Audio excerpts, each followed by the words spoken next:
I felt the air rise up in me, kneel down and clear the stone of leaves. I wander out where you can't see, inside my shell I wait and bleed. I felt the air rise up in me, kneel down and clear the stone of leaves. I wander out where you can't see, inside my shell I wait and bleed. Goodbye, a woman of our town, and I didn't put up this time. Everything is turning fast for me. My ears are running cold, the air is standing straight up. This is not the way I picture me. I can't control my shakes. How the hell did I get here? Something about this so very wrong. I have to laugh out loud. I wish I didn't like this. Is it a dream or a memory? I felt the air rise up in me, kneel down, clear the stone of leaves. I wander out where you can see, inside my shell I wait and bleed. Get out of my head, 'cause I don't need this. Why didn't I say this? But I'm a pixel man, so where you gonna take? I have seen my just breaking my mind up and taking your breath away. I felt the air rise up in me, kneel down, clear the stone of leaves. I wander out where you can see, inside my shell I wait and bleed. I felt the air rise up in me, kneel down, clear the stone of leaves. I wander out where you can see, inside my shell I wait and bleed. Goodbye. You haven't learned a thing, I haven't seen a thing. The funk was in my bones, the pain was always fine. You haven't learned a thing, I haven't seen a thing. The funk was in my bones, the pain was always fine. I felt the air rise up in me, kneel down and clear the stone of leaves. I wander out where you can see, inside my shell I wait and bleed. I felt the air rise up in me, kneel down and clear the stone of leaves. I wander out where you can see, inside my shell I wait and bleed.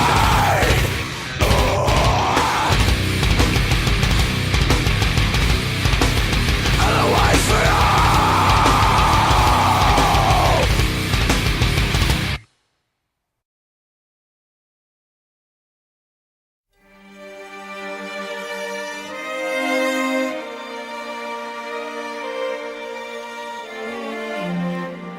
They call me the wild rose, but my name was Eliza Day. Why they call me it, I do not know, for my name was Eliza Day. On the first day I saw her, I knew she was the one. She stared in my eyes and smiled, for her lips were the color of the roses that grew down the river, all bloody and wild. When he knocked on my door and entered the room, my trembling subsided in his sure embrace. He would be my first man, and with a careful hand he wiped out the tears that ran down my face. They call me the wild rose, but my name was Eliza Day. Why they call me that I do not know,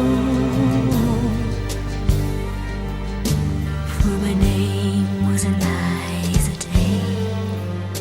On the second day I brought her a flower. She was more beautiful than any woman I've seen. I said, do you know where the wild roses grow, so sweet and scarlet and free? On the second day he came with a single red rose. He said, give me your loss and your sorrow. I nodded my head as I lay on the bed. If I show you the roses, will you follow? They call me the wild rose, but my name was Eliza Day. Why they call me that I do not know.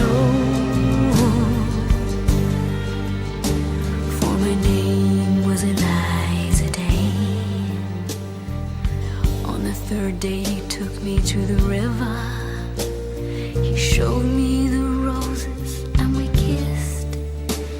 And the last thing I heard was a muttered word as he knelt above me with a rock in his fist. On the last day I took her where the wild roses grow.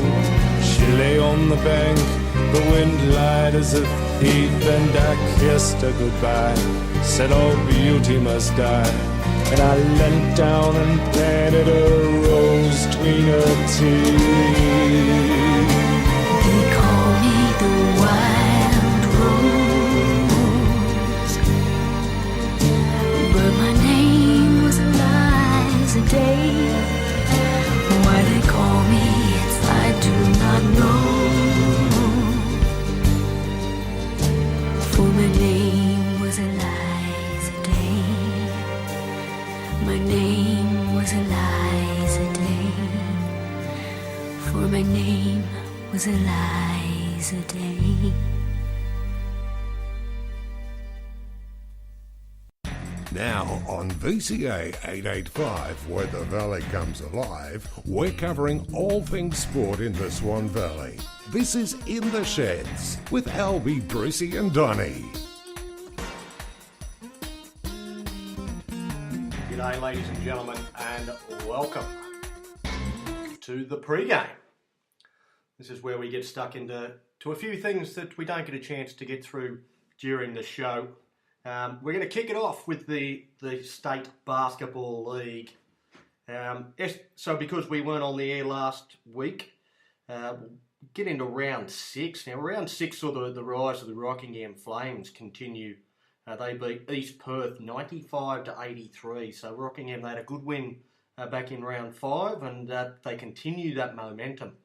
Once again, Greg Hire, though, a familiar name, he was the star. He got another double-double with 18 points, 14 rebounds, add 5 assists, a pretty standout performance from Greg Hire. For the East Perth Eagles, Drew Williamson was very good, hit 4 3-pointers in amongst his 30 points for his side, but obviously wasn't enough, coming up 12 points short. And one of the big upsets of the season, the Perry Lakes Hawks, caused a bit of an upset, beating the Stirling Senators. They're a team that's right up near the top of the ladder. It was 90-77. The 3-pointers was something that the Senators really lacked. Lachlan Cummings and Ryan Smith hitting 11 3-pointers between them. And that's 6 more than the entire Senators team. So those two, real sharpshooters. And in terms of attempts, the Senators only attempting 18 3-pointers compared to 34 attempts from the Perry Lakes Hawks. So, not really all that confident from long range. And I think that's that's something to be aware of for them. Moving through to last weekend, round 7, the Wolves inflicted back-to-back defeats on the East Perth Eagles on Friday night with 90-73 victory. Sort of looking through the stats, it's tough to pinpoint a single reason, but Joondalup side were just a bit better off the glass with 39 rebounds to 31. And again, the lack of 3-point shooting, a big concern for the Eagles, with just 17 attempts to 36 in this game. And also shooting at a significantly lower percentage. So again, that's something that's a big factor for a few teams. But again, we talk about upsets, and I think the upset of the season most certainly came in the form of the Mandurah Magic. Huge upset beating the Geraldton Buccaneers, 94-85. Sean Stewart had 32 points and 6 assists, including 5 from long range. So he was shooting hot.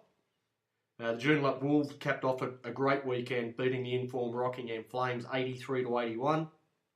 And I suppose the key to that victory for the Wolves was containing Greg Hire. So he got just 7 points in this game.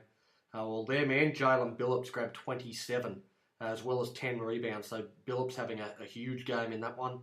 And that puts the Wolves clear on top of the ladder, with the Buccaneers, Redbacks, Flames and Senators all level, 4 points behind the team from Joondalup.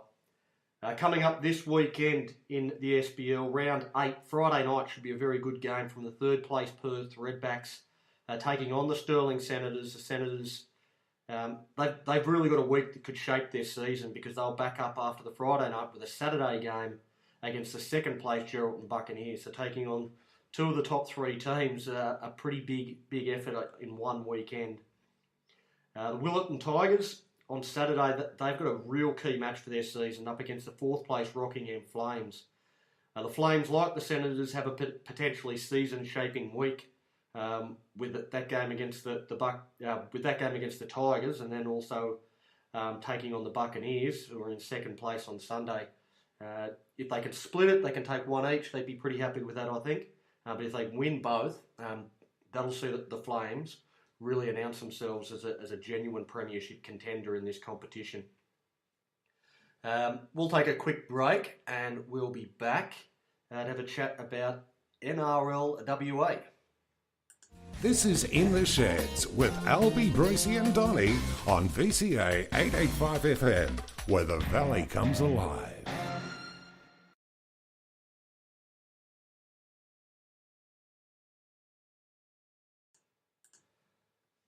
So in the NRL WA, they had a bye round last weekend, so it's only the one round that we've really got a chat about, and we'll have a bit of a segment on the show about the Anzac Challenge that was on last weekend. You can catch that on 88.5 FM from 6:30. That segment on the NRL WA will be around about the middle, so around about the 7:30 mark. But heading back to round three, and round three was a real round of comebacks. The match of the round saw the North Beach Sea Eagles lead Joondalup 14-8 at half-time, only for the Giants to fight back in a bit of a spiteful local derby. The Giants getting home 22-14 in the end. Nathan Searle, big front row, was the best for the Giants, while Ollie Callan and Josh Toole both spent time in the sin bin. While the Joondalup Giants, George Nalisoni, was sent off after a fight for being the man to throw the first punch, so he was sent from the field. So, it got pretty fiery up there. I actually called that game, and it was a good comeback from Joondalup. North Beach were hampered a little bit. They lost both their front rowers early in the contest in the opening 15 minutes, and very, very difficult in any game of rugby league if you lose two big men early on to hold on, and it proved that way with the Giants finishing all over the top. Down in Rockingham was an even bigger comeback. South Perth, they led 22-6 at half-time before losing the game 28-24 to the Rockingham Sharks. Man of the match in this one was Kieran Lumpy Crow, a bit of a cult figure down Rockingham way, while English imports Jack Ray and Tom Halliday were both very, very impressive. Tom Halliday making his club debut, scored a great try from all reports, and he's one to keep an eye on to see how he progresses through the season as he settles into Australian life. He's only recently arrived from the UK. The other game, the third game, which is usually going to be a pretty big scoreline, was a 10-try-1 rout as Fremantle easily accounted for the Willagee Bears 58-4. Taran Kartu, a try-scoring machine, he grabbed a double, while young under-18s player and debutant Tamaho Tierney grabbed a try, kicked 6 goals in an impressive start to his career. The Roosters, they're now alone, unbeaten on top with North Beach and Joondalup, they're sitting 2-1. So the Roosters on top, Beach and Joondalup are second and third respectively. Heading into this round 4, we've got the Noel Williams Cup, which is a very important trophy played for between the North Beach Sea Eagles and the Fremantle Roosters. Noel Williams, of course, a legend of both those clubs. Beach, they had some injury concerns that I mentioned. The week off, though, might help them. Plus the form of Josh Toole, and again, we'll talk about that in the Anzac Challenge on the show tonight. That should give them a big boost. A lot of Fremantle and players involved in that rep game last weekend, so they'll be hopeful they all pull up uninjured. In the other games, the Giants be looking to build on their win over North Beach last round, but they'll be without boom rookie Ollie Callan, who was suspended for 3 weeks for a dangerous throw tackle last weekend, while prop George Nalisoni picked up an eye injury, and he'd be a 50-50 proposition as well. They take on the Sharks, who also found a bit of form in the last round, come from behind win over South Perth. Both props expected to be missing, They are delving deep into their pretty limited big man stocks as well. So one of the more against one of the more feared forward packs in the comp, it could be a tough ask for the Sharks. The Lions have lost 2 in a row, but you'd expect them to bounce back. They take on the winless Willagee Bears. We'll be back in just a minute, and we'll just talk very, very quickly about the Australian Netball League, which is kicking off this weekend. This is In the Sheds with Albie, Brucey and Donny. Check us out on Facebook or Twitter at TheSheds885.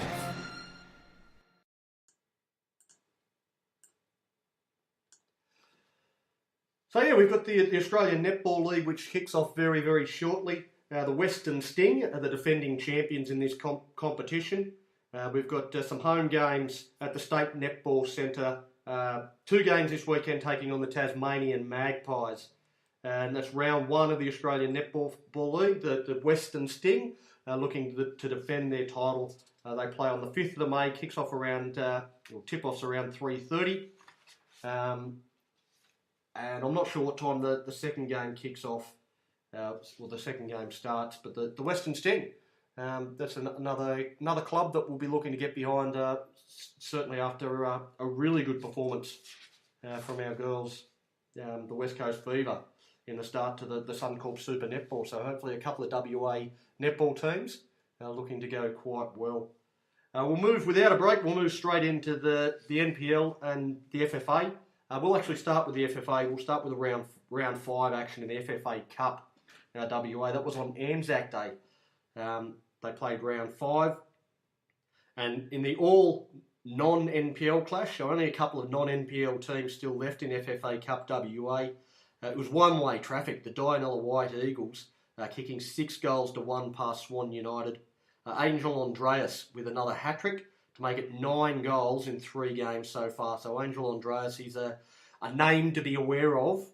He will no doubt be looking to push for an A-League contract, or at least an NPL contract at some point in the not too distant future. Going very, very well in this competition, and proving quite a handful for everyone he's come up against.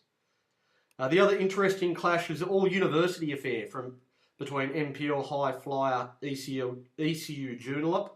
They easily accounted for Parkside UWA Nedlands 5-0. It was Captain Daryl Nickel with the hat-trick in this one.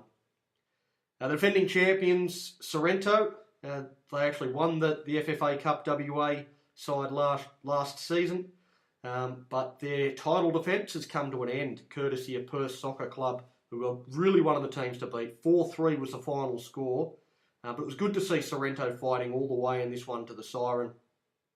And after trailing 4-0, courtesy of a hat-trick to Paul Zimmerino.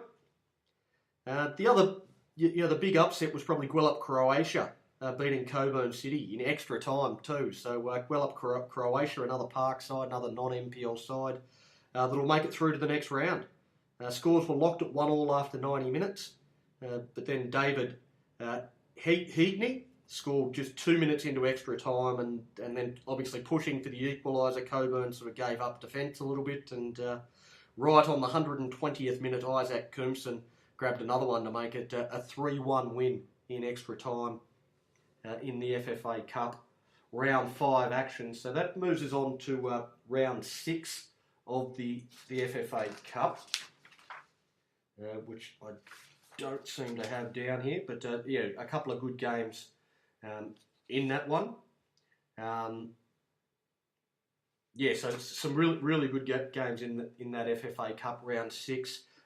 Both the non-NPL teams, I think Dianella White Eagles and Gwelup Croatia with a very, very good chance of making their way through.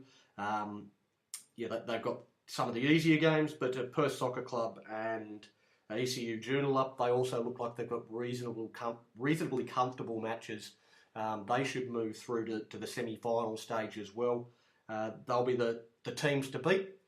But Dianella and Gwelup Croatia, everyone loves an underdog. They'll be a good chance. And then, of course, that's supported by NPL WA. NPL WA action. If we go back to round 9, some key matchups. in round 9 is that the top sides, they put a bit of a gap between themselves and another handful of chasing teams. Top place Perth Soccer Club, they looked to put a dagger to the throat of Balcatta's season as they sat 5 points from 5th spot in equal 6th. But a brave performance or a 65th minute goal to Captain Callum O'Connell was the only score of the match, and it was enough to get them the win. So that was very, very good. Sterling, they were in a similar predicament, taking on 3rd place Perth Glory, but they couldn't match the heroics of Balcatta, going down 3-2 after leading 2-0. So they had every chance in that one, but Perth Glory showing their quality and coming back from 2-0 down to win at 3-2. And the other game, 5th place Coburn City put the sword to Sorrento with a 2-1 win after Sorrento led 1-0 at half-time. So again, like the rugby league competition, a real round of comebacks. The other key match between Inglewood in equal 6th and Forestfield, who were just 1 point behind them in 10th. So quite a few teams sitting in 6th on 9 points, and Forestfield just off the pace, and they'll stay that way though, Inglewood with a 2-0 win. Some mixed results for that chasing pack, and the end result is that the top 5 has sort of tightened up a bit. We're just 1 point separating 1st from 5th. Well, the 6th place team are still 6 points adrift from 5th place, so that's 2 wins behind. Perth Glory sit on top of Perth Soccer Club on goals difference. And then, so that was how we were placed heading into round 10. Round 10 was goals, as well as a few big upsets as well. So Inglewood United with a really important 2-1 win over Perth Glory, with a 74th minute Alex Salmon strike, ultimately the match winner. One of those big upsets that I talked about, Armidale beating Floreat Athena 4-0, with Dennis Galen from Floreat Athena getting a straight red with 20 minutes left after a bit of a cynical challenge born out of frustration. Clearly getting beaten quite convincingly, and that's the sort of stuff that we don't really like to see in the game. But you got the straight red card. Upsets continued as Forestfield belted one of the premiership favourites in ECU Joondalup 6-1. That's certainly the biggest shock I've seen in the NPL this season. Forestfield, they're a team that everybody's second team sort of thing. They've just been promoted to the NPL this season, and everybody sort of expected them to jump on the yo-yo and head straight back down. But they're proving quite competitive, and 6-1 over ECU Joondalup is more than competitive. Christian Despotovsky with 4 goals in the demolition. And also the lowly Stirling Lions shared the points in a 2-2 draw with Perth Soccer Club, with a goal to each team in a tense last 10 minutes. After a frantic round, it's defending champs Bayswater City, though, who are back on top. But the big shock is Coburn City. They've had just the one loss so far this season. A few draws, but they sit in second place, followed by Perth and then Perth Glory. It's tight at the top with just one win separating 1st from 5th, so it stays pretty tight up there at the top end of the table. And then looking at round 11, we've got a bit of a midweek round with all games on Wednesday night. So all the games are actually on tonight. Some really intriguing matches where teams will be desperate to win. Balcatta and Sorrento in 7th and 8th need to win against 5th placed ECU Joondalup and 1st placed Bayswater City respectively. Well, they can start to see their title aspirations disappear in the rearview mirror. Things not quite as dire for 6th placed Inglewood, but up against 3rd placed Perth. A win will see them keep up with the top group. A loss could see them starting to get desperate by as early as next round. So that's all we've got for the pre-game tonight. We're on in about 20 minutes' time. I better get to the station, get me skates on and head down there. We'll have all the normal segments, blowtorch, controversy corner, get around them. Sean Olosenko will be on board as well. We've also got David Van Rolt will be the main guest. So tune in to 88.5 FM radio in about 20 minutes' time to listen to the show.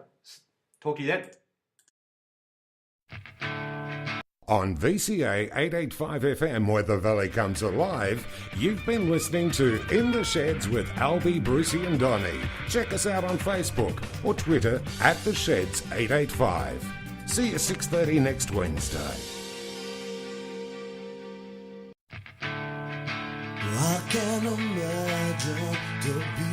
like you. The pain and the suffering you put me through. I can't imagine to be like you. The pain and the suffering you put me through.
You put me through. I can't imagine to be like you. The pain and the suffering you put me through.